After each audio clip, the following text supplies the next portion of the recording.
Salut tout le monde, j'espère que vous allez bien. Je m'appelle Laurie et je viens vous parler de lecture.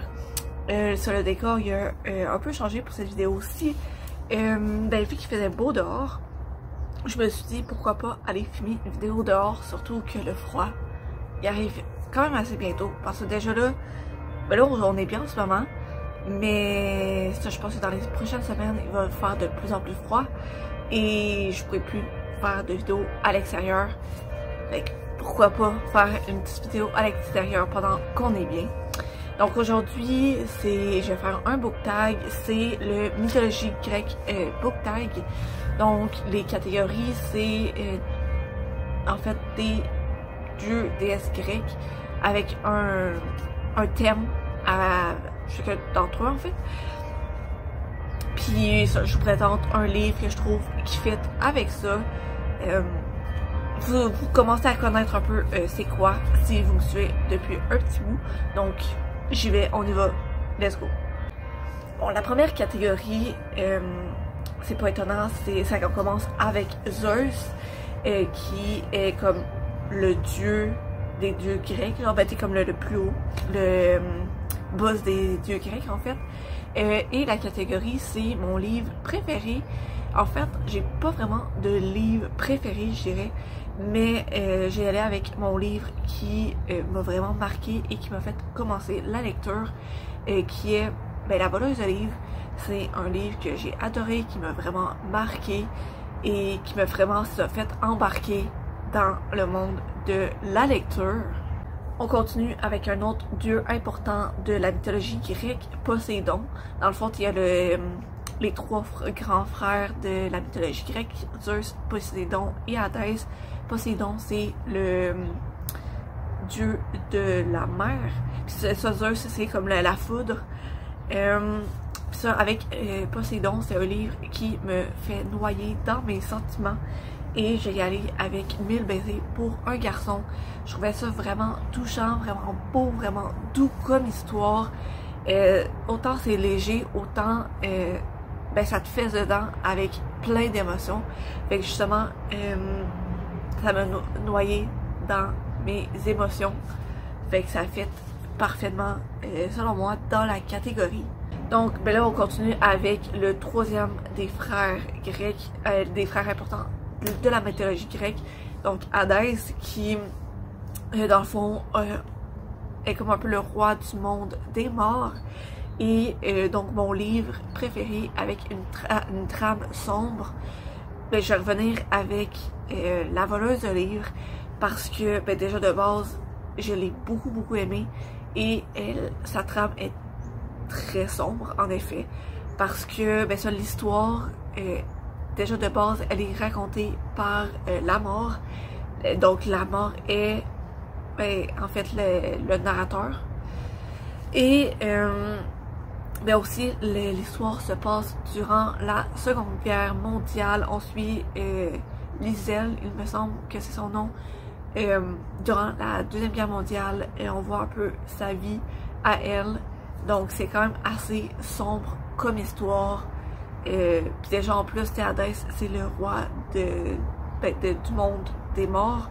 Et durant la Deuxième Guerre mondiale, on le sait tous, Hadès a beaucoup vu de personnes mortes durant cette période-là. Donc ça fait super bien, je trouve, avec cette catégorie-là. On continue avec Héra, qui est la déesse du mariage, il me semble, et elle est mariée à Zeus. Donc l'énoncé, le terme, c'est le couple le plus cute. Il y en a beaucoup de couples que j'ai beaucoup aimé, parce que comme vous le savez, j'aime beaucoup la romance. Et donc c'est ça, c'est difficile de faire un choix. Mais j'ai été avec Phèdre et Caleb dans les McCoy, parce que ils ont eu beaucoup de difficultés dans leur relation. Beaucoup d'épreuves à surmonter, et ils ont quand même réussi à les surpasser, à continuer à aller de l'avant et à s'aimer. Donc ça, j'ai trouvé vraiment cute, vraiment beau, puis un couple très fort aussi. Maintenant avec Athéna, qui est la déesse de la stratégie guerrière, Donc un monde, le monde qui a été le mieux construit. Moi, j'ai mis le Prince Cruel. Je trouvais que le monde était vraiment très bien défini. Parce que ça, c'est déjà de base, c'est... Ben, il y a comme deux mondes. Il y a notre monde des humains et il y a le monde de Terrafé avec plein de créatures méchantes et ben, c'est plein de créatures différentes. Puis je trouvais que le monde était très bien développé. On nous pitchait pas plein d'informations rapides de même, puis il fallait se souvenir de tout. C'est peu à peu, on apprend à connaître le monde, on apprend tranquillement un peu les différents personnages, les différents types de créatures aussi. Donc vraiment un beau monde bien bâti. Aphrodite, c'est la déesse ben, de l'amour, de la beauté, un peu tout ce qui tourne autour de ça. Donc évidemment, le livre qui a la plus belle couverture, ça fit avec Aphrodite. Et j'ai été avec Grisha. En fait, j'avais acheté la trilogie, et la majeure raison pourquoi j'ai acheté ce livre-là, c'est pour la couverture. Et au final, j'ai bien aimé l'histoire. Mais c'est la raison principale pourquoi j'avais acheté ce livre-là, c'était parce que j'avais en rentrant dans la... Ben même pas, je voulais juste passer devant une librairie, j'ai vu le livre comme du coin de l'œil, puis je me suis dit, ok, faut que j'aille voir. J'ai été le regarder, j'ai lu super rapidement le résumé, mais c'est vraiment la couverture qui me fait pencher à l'acheter en fait. Fait que c'est ça, très belle couverture. On continue avec Arès, qui est le dieu de la guerre. Il y a une différence entre Athéna et Arès. Athéna, c'est vraiment plus la planification guerrière, tandis qu'Arès, c'est vraiment plus le côté violent, j'ai l'impression. Donc, justement, ben, le livre qui a le plus de violence, j'ai mis en main la peau de Lisa Gardner. Déjà de base, c'est un roman policier, donc c'est sûr qu'elle allait avoir une enquête policière, des meurtres, quelque chose du genre. Et justement, dans ce roman-là, les meurtres sont assez spéciaux, on va dire. Je vais pas trop comme m'avancer là-dedans parce que ben, c'est pas tout le monde qui est intéressé, c'est pas tout le monde qui ça leur tente. C'est ça, mais aussi il y a des éléments importants dans la façon dont le tueur a tué ses victimes, qui étaient, ben, certains de ces éléments-là sont importants à la trame, ben, genre à l'histoire, mais ça c'est assez spécial comme façon de tuer ses victimes, mais c'est pour ça que je le mets dans cette catégorie-là. Maintenant, Héphaïstos, c'est le dieu de la... Ben, pas nécessairement juste la métallurgie, mais la construction, c'est lui qui fait un peu les outils et tout ça. Donc son énoncé, c'est le personnage le plus hot, qui est digne d'évanouissement. Et je regarde en bas parce que j'ai ma petite feuille de notes ici, j'ai mis Blake du royaume assassiné, parce que dans la façon dont il est décrit, genre, c'est un homme vaillant qui a ben, ses valeurs à la bonne place, qui est loyal à ses amis, même quand ses amis sont morts en fait. Ils ont été vraiment loyaux, vraiment fiers. C'est un capitaine de bateau, donc vraiment, il est juste un bon leader. Fait que que des qualités en fait pour lui. Fait genre... En tout cas, pour moi, c'est ça. Ça le rend très intéressant. On continue avec Artémis, qui est la déesse de la chasse. Elle a aussi fait un vœu de chasteté. Donc, avec elle, c'est une héroïne badass. Et j'ai mis Azalée de Nos âmes tourmentées. Elle est pas badass dans le sens où elle va pas chanter comme dans le monde de fantasy, que genre des femmes badass qui se battent et tout. C'est plus dans le sens, elle a eu un passé assez difficile, ben en fait très difficile, et elle a su devenir quelqu'un de bien, puis vraiment une femme forte qui veut le bien pour le monde. Donc vraiment, c'est pour ça que je la mets dans cette catégorie-là. Vraiment beau. C'est un vraiment beau personnage. On continue avec Apollon, qui est le dieu du soleil, mais aussi de la musique. Donc c'est pour l'énoncer, c'est une série qui a racheté, une suite qui a racheté la série en fait. Donc moi, comment j'avais compris, c'est que le premier tome n'était pas nécessairement super bon, puis la suite, comme a remonté un peu l'histoire en fait.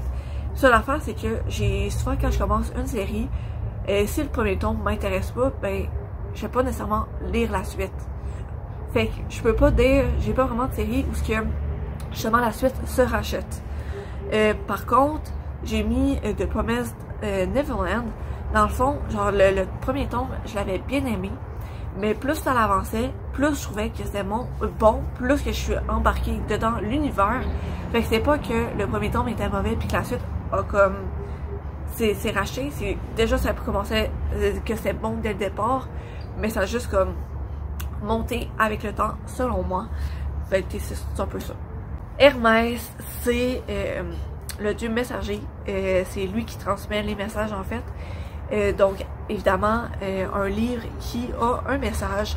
J'ai mis Les Possibles de Virginie Grimaldi parce que dans cette histoire là la personnage principale, sa routine se fait chambouler quand son père, après l'incendie de sa maison, vient habiter chez elle et elle se rend compte que elle manque de temps en fait avec son père. Ça faisait plusieurs mois qu'elle lui avait pas parlé pour une raison qu'on apprend dans le livre en fait, mais c'est ça. Et elle se rend compte qu'elle a perdu du temps genre à ne pas le voir. Fait que je trouve que le message c'est vraiment de prendre le temps d'aller voir le monde qu'on apprécie, qu'on veut voir, puis en même temps aussi de couper les personnes. Genre j'extrapole un peu, mais en même temps parce que je pense que c'est important d'être dit aussi, mais aussi de couper les personnes qui genre sont pas bonnes pour nous.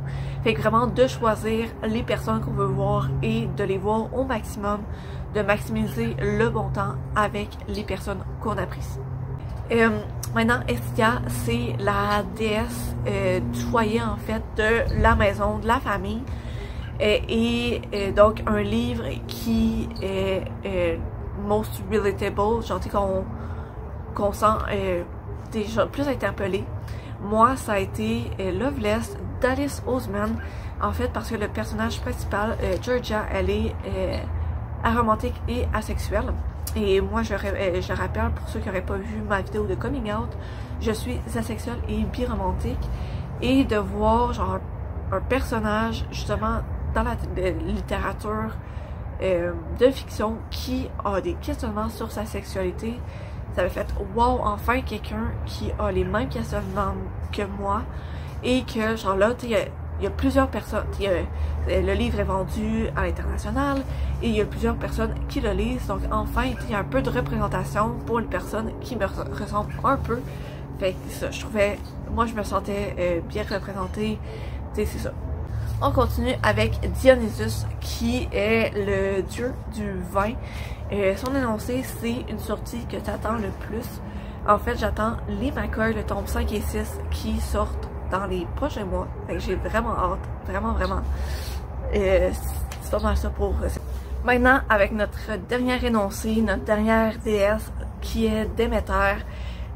Déméter, elle est la déesse de l'agriculture.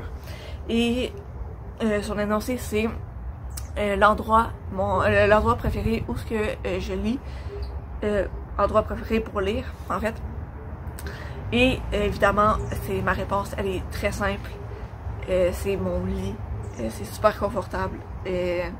Faut juste que je trouve une position confortable, mais sinon c'est ma place préférée pour lire. Donc c'est pas mal ça pour ma vidéo d'aujourd'hui. J'espère que vous avez aimé. N'hésitez pas à me dire vos livres qui correspondent à ces catégories-là en commentaire. Sinon, on se retrouve dans la prochaine vidéo. À la prochaine!